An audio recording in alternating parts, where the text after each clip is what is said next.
እንግዲህ ሰቆጣ ካልኪዳን በወረዳችን በ2015 ዓመተ ምህረት ጀምሮ ነው ስራ የጀመረው። 10 ቀበሌዎችን ነው ያቀፈ። 10 ቀበሌዎችን አቅፏል። በ10 ቀበሌዎች ውስጥ በእያንዳንዱ ቀበሌ 60 እናቶችን ነው የሚደግፍ። ነፍሰ ጡርና አጥቢ እናቶችን ነው የሚደግፍ እና በየቀበሌው 60 እናቶችን በ10 ቀበሌ 600 እናቶችን ነው የሚደግፍ። ዋናው ትልቁ ነገር የሚሰራው ዋናው ትልቁ ዓላማው መቀንጨርን ማስወገድ ነው እና በ9 ሴክተሮች ነው የሚሰራ። 9 ሴክተሮችን ነው የሚሰራ። ግብርና ላይ የጓሮ አትክልት በማልማት እናቶች በጓሮ አትክልት በማልማት ቢያንስ በአንድ መሶብ በአንድ ገበታ ላይ 6 የምግብ አይነቶች እንዲመገቡ ነው የሚፈለገው። በግብርና የጓሮ አትክልት እያለሙ ነው። መደብ በማዘጋጀት ቁልፌ በማዘጋጀት የጓሮ አትክልት በማልማት በአንድ ገበታ ላይ 6 የምግብ አይነት እንዲመገቡ ነው የሚፈለገው። በእንስሳት እርባታና ዓሳ ሀብት ልማት ጽሕፈት ቤት ፍየል እንሰጣለን። ለአንድ እናት 6 ፍየል፣ አንድ አውራና 5 እናት ፍየል ይሰጣል። እሱን የፍየል ወተት ለሕፃናት እንዲሰጡ እነሱ እንዲመገቡ እንዲጠጡ ነው የሚፈለገው። እነሱ እንዲጠጡ ሕፃናትም እንዲያጠጡ ነው የሚፈለገው። ሌላው በተጨማሪ ዶሮውን ይሰጣል። ዶሮ በመስጠት ይደግፋል። ዶሮ 6 ዶሮ ነው የሚሰጥ፣ አንድ አውራና 5 እናት።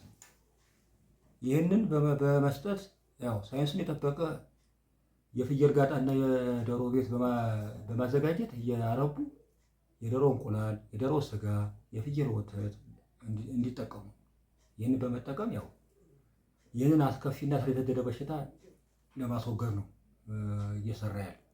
ሌላው በውሃና ኢነርጂ ጽሕፈት ቤት የተበላሹ ውሃዎችን በመጠገን ውሃዎችን በመገንባት እናቶች ንጹህ የመጠጥ ውሃ እንዲጠጡ ንጹህ የመጠጥ ውሃ እንዲጠጡ ያው ውሃና ኢነርጂ ጽሕፈት ቤት እየሰራ ይገኛል። ሌላው መስኖና ቆላማ ይባላል። መስኖና ቆላማ ጽሕፈት ቤት እሱ የፈረሱ የመስኖ ካናልን የተበላሹ የመስኖ ካናልን መጠገን፣ መስኖ ካናልን በመገንባት እናቶች የውሃ አማራጭ እንዲያገኙና መስኖ በመጠቀም የጓሮ አትክልት እንዲያለሙ ነው የሚፈለገው። እሱን እየሰራ ይገኛል። ሌላው በጤና ጽሕፈት ቤት እናቶች የታቀፉ እናቶች ሙሉ የጤና ፓኬጅ በማሟላት ጤናቸውን እንዲጠብቁ ነው የሚፈለገው። እሱን ሳያቆራረጡ ሕፃናትን እያስመዘኑ ክትትል እያደረጉ ሕፃናት ምን ያህል ለውጥ አለ፣ በሕፃናት ላይ ምን ያህል ለውጥ አለ የሚለውን በጤና ባለሙያ እየተከታተለ መረጃ እያያዘ ይገኛል።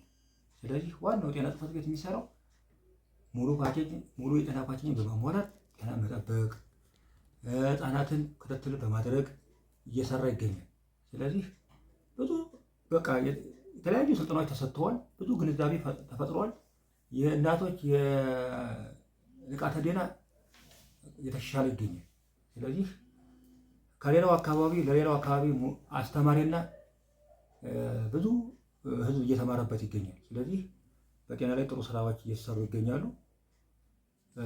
ከሌላው መንደር በተሻለ ሁኔታ ጥሩ የሚያየው ሁላ እንትን ማለት ነው ያየው ሁላ ሰው አስተያየት እየሰጠ ጥሩ እንቅስቃሴ እንዳለ የሚያሳይ ነገር አለ።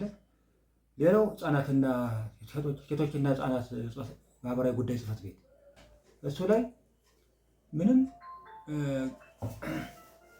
ገቢ የሌላቸው እናቶችን ማለት ነው ምንም ገቢ የሌላቸው እናቶችን ቀጥታ ድጋፍ በመስጠት 13 እናቶች እንግዲህ አምናን የጀመረ 13 እናቶች ምንም የሌላቸውን ቤታቸው ምንም ነገር የሚቀመስ የሌላቸውን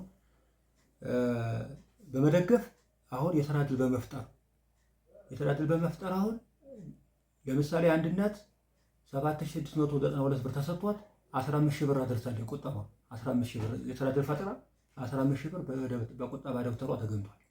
ስለዚህ እየሰራ ይገኛል። ሌላው የህፃናት ማቆያ ወረዳ ላይ በመገንባት ህፃናቶች የመንግስት ሰራተኛ ህፃናት ይዞ እንዳይንገላታ ህፃናቶች እዚያ እየቆዩ በጥሩ ሁኔታ እየተንከባከቡ የቆዩ ያለበት ሁኔታ አለ። ስለዚህ ይህንን እየሰራ ነው የሚገኘው። ሌላው እንግዲህ በዚህ ዓመት ቢጀምርም ንግድና ገበያ ልማት ላይ የአገልግሎት ዘመናቸው ያለፈባቸው ምግቦች እንዳይመገቡ ማንኛውም ህብረተሰብ በወረዳችን ያለ ህብረተሰብ እንዳይመገብ እንዳይጠቀም ቁጥጥርና ክትትል ግንዛቤ በመፍጠር ስራ እየሰራ ይገኛል። ስለዚህ በዚህ ዓመት በጀት ከክልልና ከፌደራል ተበጅቶልን በጀት ተለቆልን እሱን እየሰራ ያለበት ሁኔታ አለ።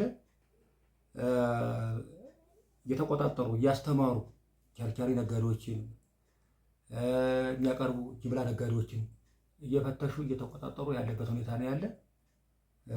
በዚህም ሁኔታ የተያዘን የአገልግሎት ዘመን ያለፈበት ግብዓት የተያዘበት ሁኔታ አለ። እሱን በመመሪያው መሰረት የተወገደበት ሁኔታ አለ። ስለዚህ ይህን እየሰራ ይገኛል። ሌላው መንግስት ኮሚኒኬሽን በጣም ጥሩ ስራ እየሰራ ነው ያለ። በዚህ ዓመት ነው ትንሽ የእሱን ጽሕፈት ቤት ያቀፈ ሰቆጣ ቃል ኪዳን በጀቱም የተወሰነ የተለቀቀለት። አሁን ጥሩ ለህዝቡ የሚያስተምር አስተማሪ የሆነ ስራ እየሰራ ይገኛል።